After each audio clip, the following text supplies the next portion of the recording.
Nous avons chacun notre propre perception de la réalité. Il suffit parfois de faire un pas de côté pour faire évoluer le regard que nous portons sur nous-mêmes, sur les autres et sur le monde. C'est ce qui m'a conduit à créer le podcast Il y avait une fois. Je suis Sophie et je partage avec vous mes découvertes et mes rencontres pour mieux vous connaître, mieux vous comprendre et questionner votre point de vue. Si ces thématiques vous intéressent, je vous invite à vous abonner sur votre plateforme préférée. Que se passe-t-il lorsque nous mourons ? Que devient notre conscience ? Survit-elle à la mort cérébrale ? Pour en parler, j'ai le plaisir de recevoir Stéphane Alix, journaliste, ancien reporter de guerre, fondateur de l'Institut de recherche sur les expériences extraordinaires et du magazine Inexploré, concepteur et présentateur des enquêtes extraordinaires sur M6. Il est l'auteur de nombreux ouvrages dont La mort n'existe pas, parus aux éditions HarperCollins. C'est le bilan de 15 ans d'enquête sur l'après-vie pour gagner en sérénité face à la mort. Bonjour Stéphane et merci d'avoir accepté mon invitation. Bonjour, c'est avec grand plaisir. Alors, vous avez écrit de nombreux ouvrages autour de la mort et votre ouvrage « La mort n'existe pas » paru chez HarperCollins semble marquer un aboutissement à l'une de vos quêtes en tout cas. Qu'est-ce qui vous a poussé justement à écrire cet ouvrage ? L'envie de faire une synthèse vraiment exhaustive de ce qui peut être dit sur ce que l'on sait aujourd'hui scientifiquement de la conscience et ce que l'on ignore surtout. Parce que ce que l'on ignore est beaucoup plus important et ça laisse justement le champ à beaucoup d'hypothèses, d'interrogations, de questionnements. On vit dans un monde qui fait comme si on savait tout sur tout ou quasiment tout sur tout. On vit dans un monde qui croit mordicus que la conscience, elle est forcément d'une manière ou d'une autre liée à notre activité cérébrale et qu'en conséquence de ça, au moment de la mort, au moment de la cessation de l'activité cérébrale, on cesse d'être conscient, on cesse de vivre, tout cesse, tout s'arrête. Mais en fait, ça reste une hypothèse qui est toujours questionnée par les neurosciences à l'heure actuelle. Et du coup, l'hypothèse inverse, qui est de dire que la conscience a peut-être une relation avec le cerveau, mais pas une relation de cause à effet, elle est tout aussi respectable, tout aussi rationnelle, tout aussi explorable.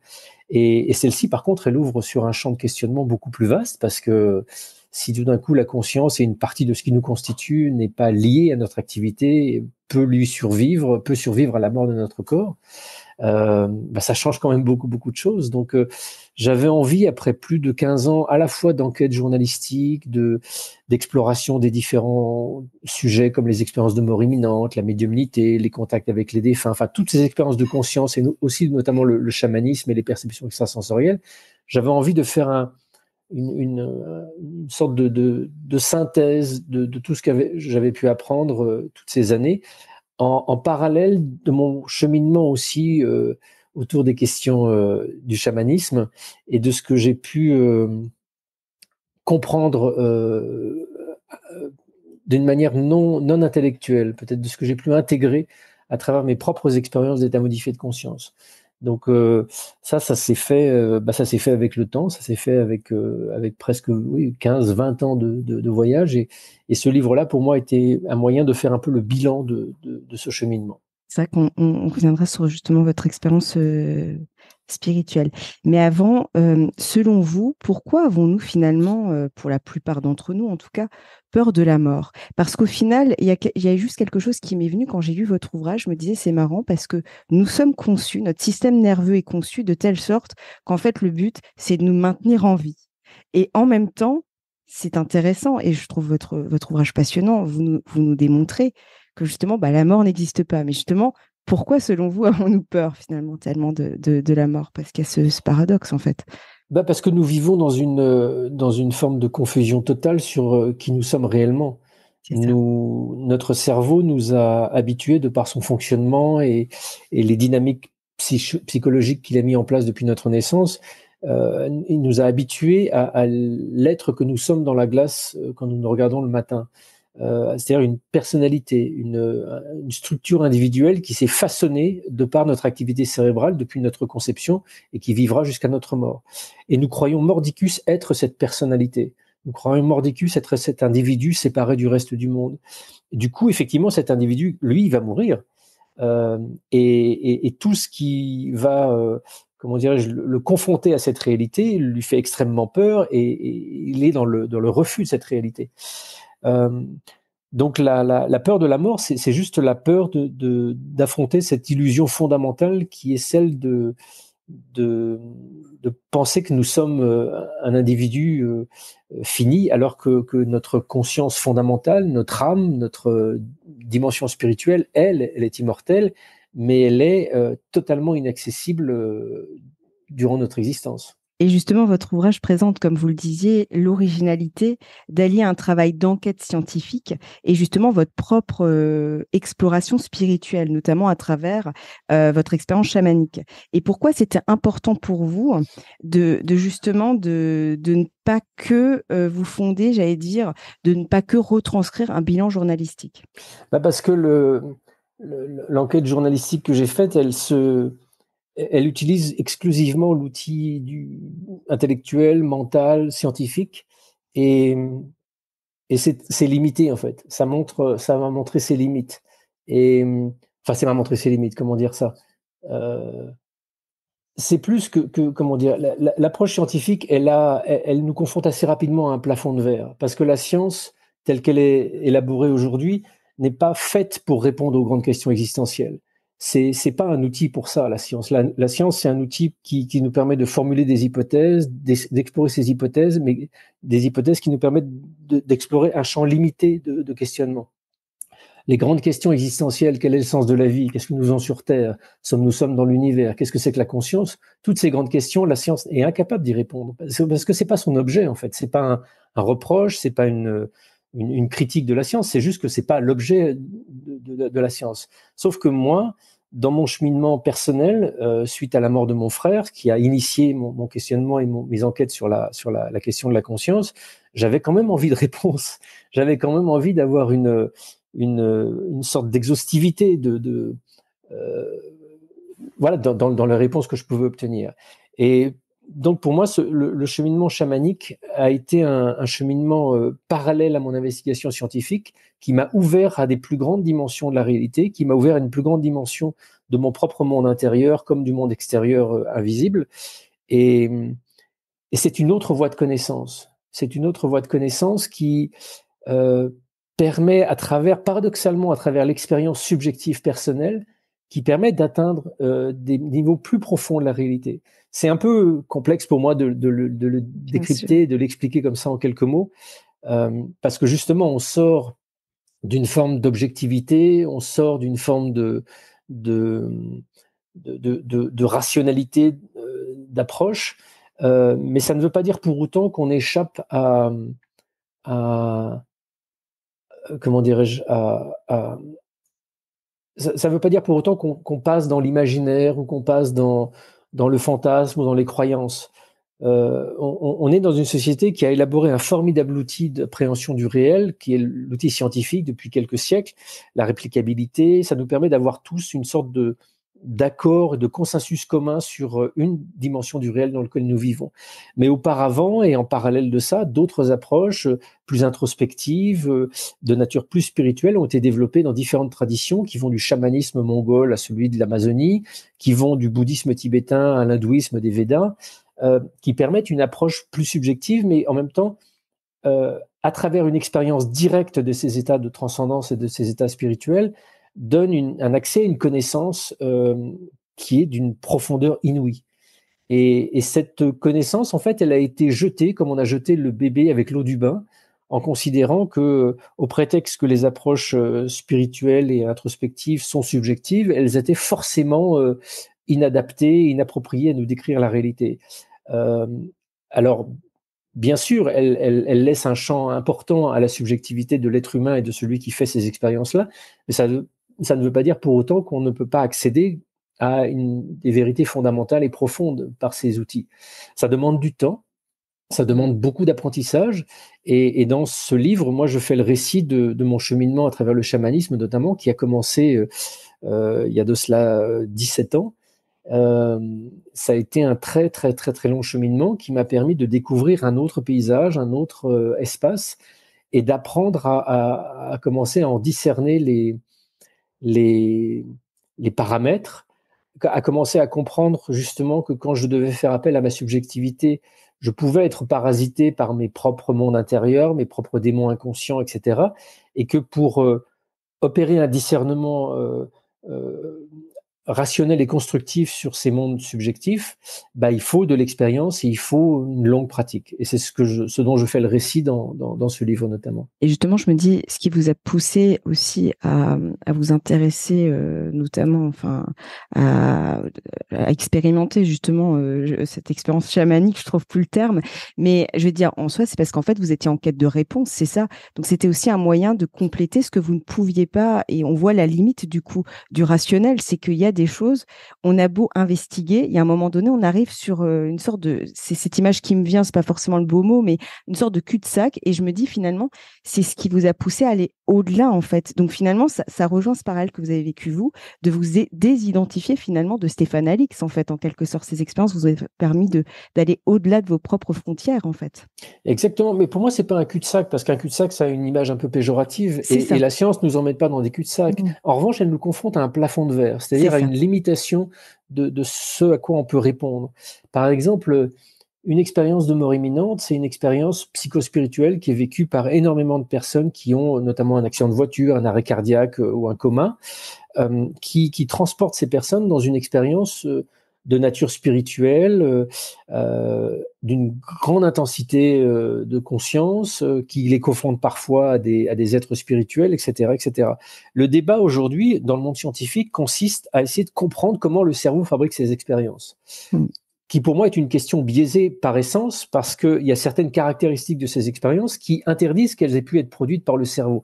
Quand une personne vit cette expérience de mort imminente, sort de son corps, par exemple, et se déplace dans l'environnement et est capable de décrire ce qui se passe à l'extérieur de l'hôpital où elle est en train d'être opérée, ou ce qui se passe dans d'autres pièces, et que ce qu'elle a décrit est précisément ce qui s'est passé, même un cerveau qui fonctionne parfaitement est incapable de percevoir des choses qui sont à distance de ces outils cognitifs que sont les yeux, les oreilles, etc.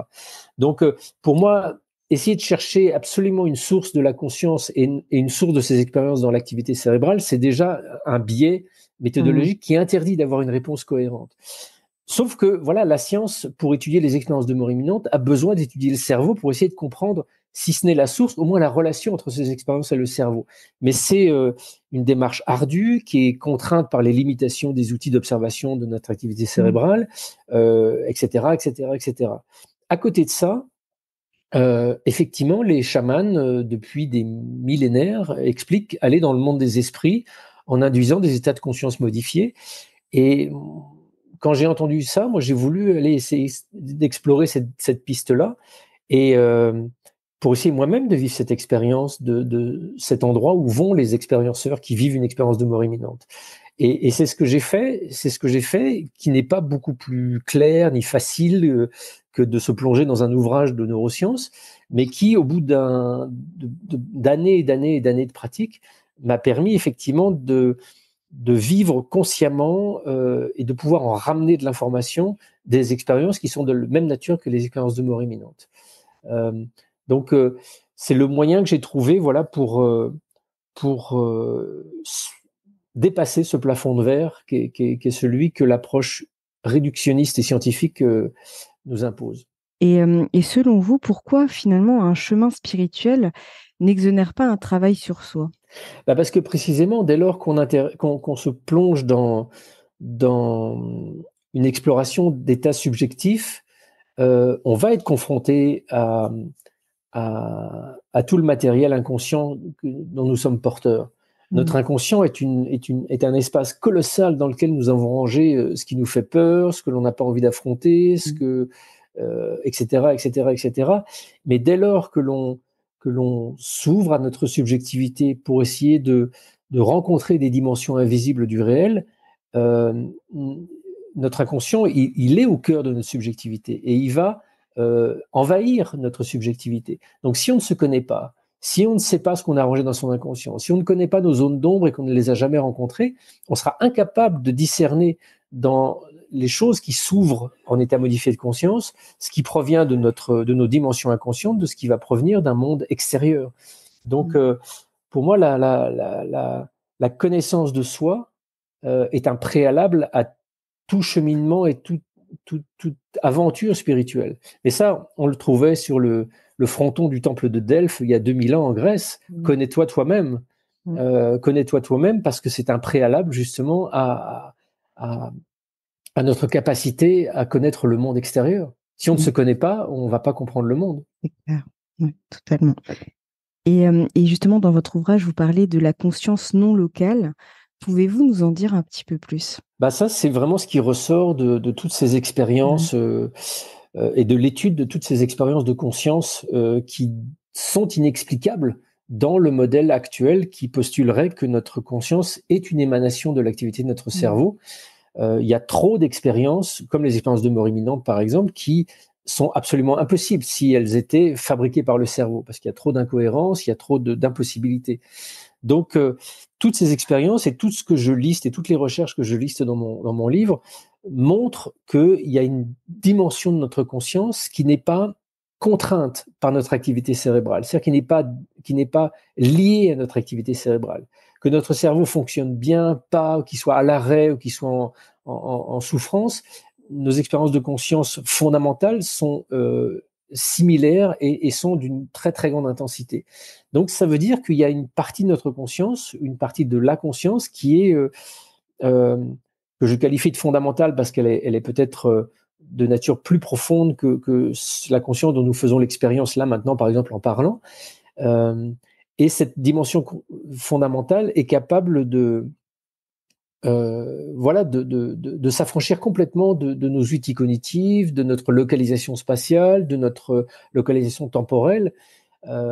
Donc je l'appelle conscience fondamentale, conscience non locale.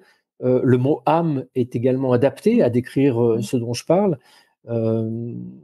Essence, nature spirituelle, identité spirituelle. Enfin voilà, tous les mots peuvent être employés selon les préférences de chacun.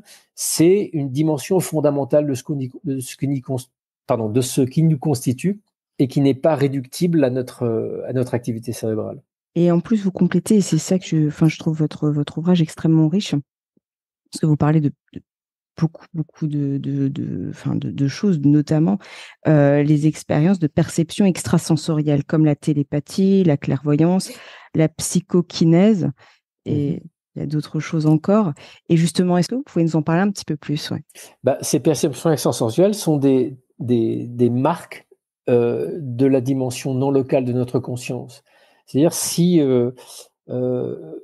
vous avez un ami auquel vous n'avez pas pensé depuis 2 ans, et puis tout d'un coup vous mettez à penser à lui, et un quart d'heure après il vous téléphone. On appelle ça une coïncidence.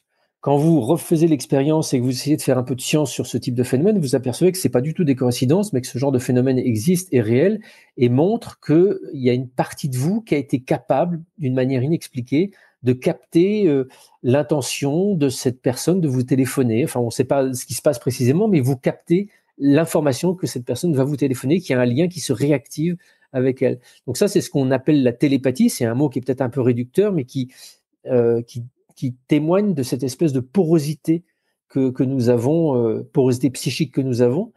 Mais cette porosité, elle s'applique aussi dans le temps. C'est ce qu'on appelle la précognition. Voilà, ces gens qui vont faire un rêve prémonitoire, qui vont ressentir des événements futurs.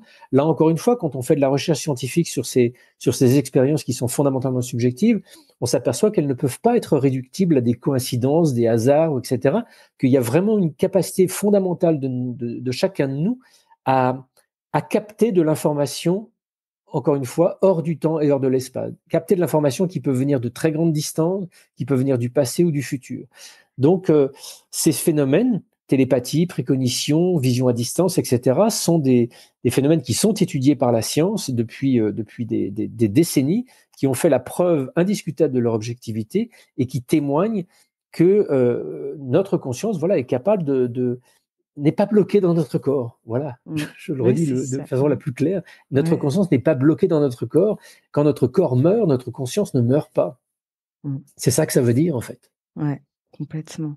Et justement, finalement, notre cerveau nous permet d'avoir nos repères d'espace et de temps, alors que finalement, notre intuition, parce que c'est ce dont vous venez de nous parler, permet d'aller au-delà de nos propres frontières.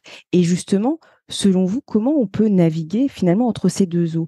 Parce que c'est pas simple. Finalement, on a le rationnel. En plus, on vit dans une société très, très rationalisante.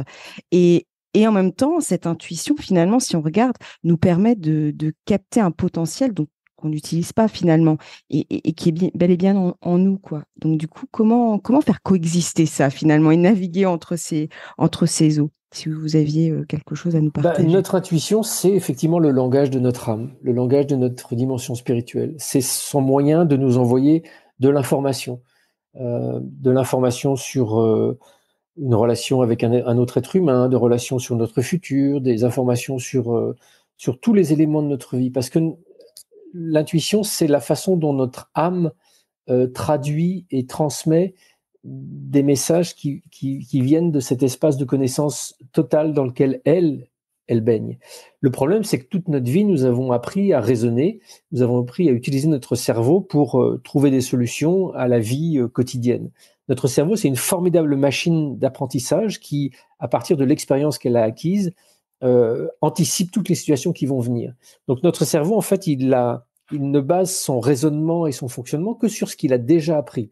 Or, nous n'avons pas appris dans notre société occidentale à écouter notre intuition, à écouter justement ce qui échappe à notre raisonnement. Donc déjà, pour s'ouvrir à notre intuition, il ne faut pas s'imaginer que sous prétexte qu'on le décide, ça va marcher en 5 minutes ou un week-end de développement personnel. S'ouvrir à notre intuition, ça demande, ce que je disais tout à l'heure, de connaître comment notre inconscient nous parle. Parce que le message de notre inconscient va être mélangé au message de notre intuition, et si on n'a pas la capacité de faire un discernement entre notre monde imaginaire, nos peurs, nos fantasmes, tout ce qu'on a caché à notre conscience, on sera incapable de savoir quand on a une idée qui vient comme ça, quand on a une pensée, si c'est juste une peur inconsciente ou un fantasme inconscient, ou si c'est vraiment un langage de notre intuition. Donc déjà, apprendre à se connaître, apprendre à se confronter à notre inconscient, se tester, se pratiquer différents exercices pour s'ouvrir à notre intuition. Il y a quantité de bouquins et de méthodes qui existent. Ça va permettre, mois après mois, année après année, d'acquérir une plus grande confiance dans ses ressentis intérieurs pour savoir discerner dans nos ressentis ce qui est du domaine de l'imaginaire ou de l'inconscient, de ce qui est du domaine d'autre chose et de l'intuition. Ouais, effectivement, et puis c'est un apprentissage, ça aussi. Mais si je peux me permettre de faire une petite annonce, il y a une école qui s'appelle IRIS, IRIS Intuition, qui est une école qui fait des formations en vision à distance et qui est pour moi l'approche et la méthode la plus incroyablement efficace pour comprendre justement comment notre rationalité nous écrase et nous inhibe complètement notre nature intuitive et comment mettre en œuvre justement des outils pour redécouvrir son intuition. J'ai fait une formation chez eux, ils font des formations qui durent quelques jours ou qui peuvent s'étaler sur une plus grande durée et qui sont formidablement éclairantes sur la façon dont on peut se réouvrir à l'intuition. Au-delà de tous les fantasmes, New Age, etc., c'est vraiment une méthode extrêmement constructive, construite, rationnelle et profondément bouleversante. Et j'aimerais revenir aussi sur un point que vous partagez justement dans votre ouvrage. Alors ça, c'est pas quelque chose que je t'invite à faire comme ça aux auditeurs. Vous avez fait l'expérience vous parlez du LSD plutôt. Et à un moment donné, vous parlez que ça vous a permis finalement, quand vous étiez dans ces états modifiés de conscience, de ressentir finalement un amour sans commune mesure avec celui que nous éprouvons pour nos proches. Et justement, le fait de se reconnecter finalement à soi, à son âme, à cette conscience intérieure, finalement cette conscience fondamentale dont vous parlez, finalement, est-ce que est-ce que c'est pas ça la clé pour vivre plus en paix aussi et en harmonie avec le monde extérieur? Bien sûr, bien sûr. Vous évoquez les psychédéliques et Oui. qui au-delà de ça, sont liés aussi à mon travail chamanique Bien sur une sûr. quinzaine d'années. Je ne recommande évidemment pas l'emploi de ces outils et ça n'est absolument pas pour moi un préalable à une reconnexion avec soi-même. C'est l'outil que j'ai choisi à un moment de façon un peu radicale pour explorer différentes dimensions de la conscience. Je les ai choisis parce que ça s'est présenté sur ma route et aussi parce que les neurosciences et notamment les études en neurosciences aujourd'hui sur l'action réelle de ces substances sur le cerveau tentent à prouver que cela permet précisément de vivre ce qui ressemble à des expériences d'extase mystique ou d'expériences de mort imminente. Donc j'ai voulu faire cette exploration-là. Mais ce que je retire de ces années de pratique, c'est que la méditation, par exemple, permet de manière plus pérenne et plus solide l'accès à cette dimension fondamentale de notre être, l'accès à cette dimension fondamentale de l'amour que nous portons et de l'amour qui constitue le fondement de la réalité qui nous baigne et dans lequel nous vivons.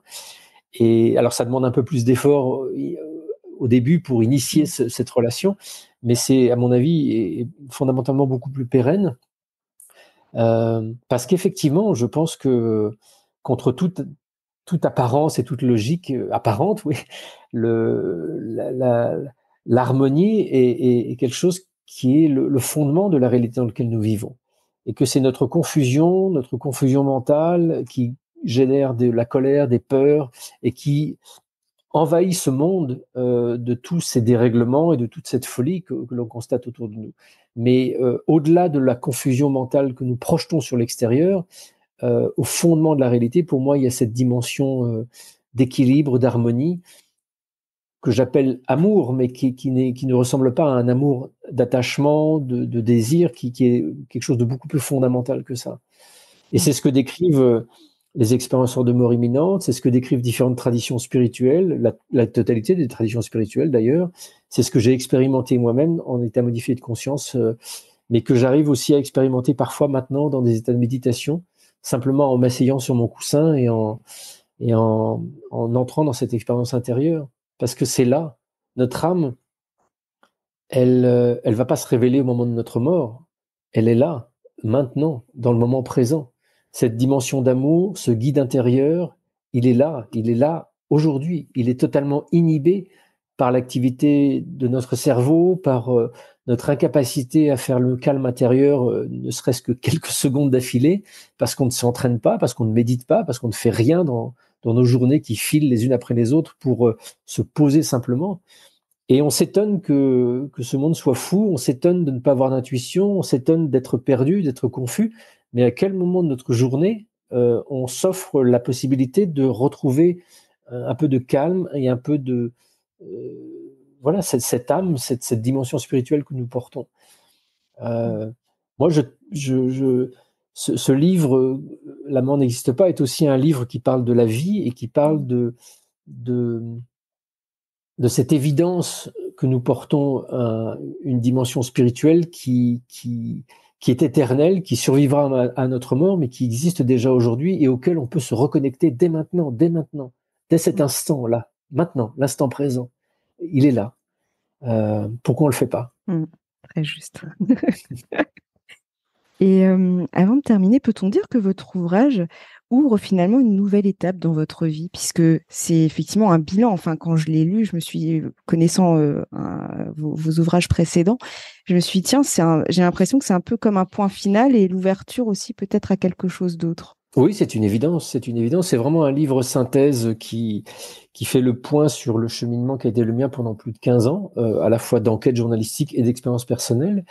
Et j'en arrive aujourd'hui dans ma vie privée et dans ma vie professionnelle exactement à ce point, c'est-à-dire qu'aujourd'hui, je veux trouver cette âme et je veux vivre au quotidien en relation avec cette âme que je porte, cette dimension spirituelle que je porte. C'est pas compliqué, ça demande juste un peu de discipline, un peu de lucidité, ça demande d'avoir aussi pris soin de ces zones d'ombre. C'est ce que j'ai fait pendant plusieurs années, d'aller me confronter à mes zones d'ombre, à mes démons intérieurs, pour les guérir, pour les apaiser. Et aujourd'hui que ce chemin a été fait, je ressens le bénéfice d'une connexion presque quotidienne à cette dimension spirituelle qui m'aide à vivre très concrètement dans ce monde matériel, qui ne me déréalise pas, qui ne me pousse pas à vouloir m'extraire de ce monde pour y vivre, mais au contraire, qui me pousse à vouloir m'y plonger encore plus quotidiennement pour faire ce que nous sommes, nous, êtres humains, c'est-à-dire une sorte de passerelle entre une dimension spirituelle et une dimension matérielle. Nous sommes des êtres de matière. Le but de la vie spirituelle, c'est pas de s'extraire de ce monde pour goûter la félicité, c'est peut-être d'essayer de faire descendre cette spiritualité, cette félicité dans ce monde de matière pour transformer cette matière et en faire quelque chose qui soit plus lumineux. Je suis fondamentalement convaincu de ça et c'est ce que je vais essayer de faire maintenant, à mon petit niveau. Si chacun, c'est toujours la même chose, si chacun on fait sur notre mètre carré, entre guillemets, bah finalement ça se propage et ça fait un effet domino, donc c'est très chouette. Et chacun, enfin voilà, si chacun on mettait un petit peu de lumière, je pense que ce serait le monde serait plus lumineux. Là, c'est exactement ce que je dis. Je ne sais plus qui dit que pour changer le monde, il faut commencer par se changer soi-même. Complètement. C'est pas une démarche égoïste. Au contraire, je pense que si on prend soin de soi, on devient en capacité de faire rayonner quelque chose d'essentiel autour de soi, et c'est comme ça qu'on change le monde. Totalement. Et justement, du coup, ça répond à la question que je voulais vous poser. Quel serait votre mot de la fin pour clôturer notre échange? S'il y avait un mot, ce serait lequel? Prenez soin de vous. Prenez soin de vous, non pas pour vous couper du monde et vivre dans une forme d'illusion solitaire, mais prenez soin de vous pour devenir quelqu'un de meilleur, en capacité de faire rayonner un peu plus l'harmonie, la clarté d'esprit autour de vous. Si vous vous plaignez que le monde est un monde où personne ne sourit, tout le monde fait la gueule et c'est dur, la meilleure solution, c'est de commencer à sourire tout le temps. Et vous allez voir que ça va déclencher des sourires chez les autres. Voilà. Un grand merci, Stéphane. C'était vraiment un plaisir d'échanger avec vous. Pour moi également, merci. Et j'invite les auditeurs à découvrir votre ouvrage « La mort n'existe pas », paru chez HarperCollins, que j'ai trouvé vraiment très, très intéressant. Et là, on n'en a parlé que d'un bout, mais vraiment, je les invite à le découvrir parce que j'ai trouvé très riche et vraiment passionnant. Et je trouvais que c'était audacieux, même le titre, parce que je me suis dit, la mort, c'est quelque chose qui peut faire peur. Merci, mais ce titre, il correspond pour moi à une réalité vraiment objective. La mort n'existe pas. Notre conscience ne meurt pas. Ce qui meurt, c'est juste une forme d'illusion. Alors effectivement, c'est une illusion auquel on est très très attaché. Notre visage, notre corps, notre identité. Ça ne veut pas dire que ça n'a aucune valeur, cette illusion. Mais il ne faut pas lui donner plus d'importance que celle d'une simple illusion. Ne pas confondre le véhicule avec l'essence de ce qui est au cœur du véhicule. Exactement. Un grand merci en tout cas. Merci beaucoup à vous. Si vous avez aimé cet épisode, n'hésitez pas à lui laisser 5 étoiles sur Apple Podcast ou un pouce sur YouTube. Et surtout, abonnez-vous sur votre plateforme d'écoute préférée pour ne manquer aucun épisode. Je vous souhaite une très belle journée ou une très belle soirée et vous donne rendez-vous dans 2 semaines. À bientôt!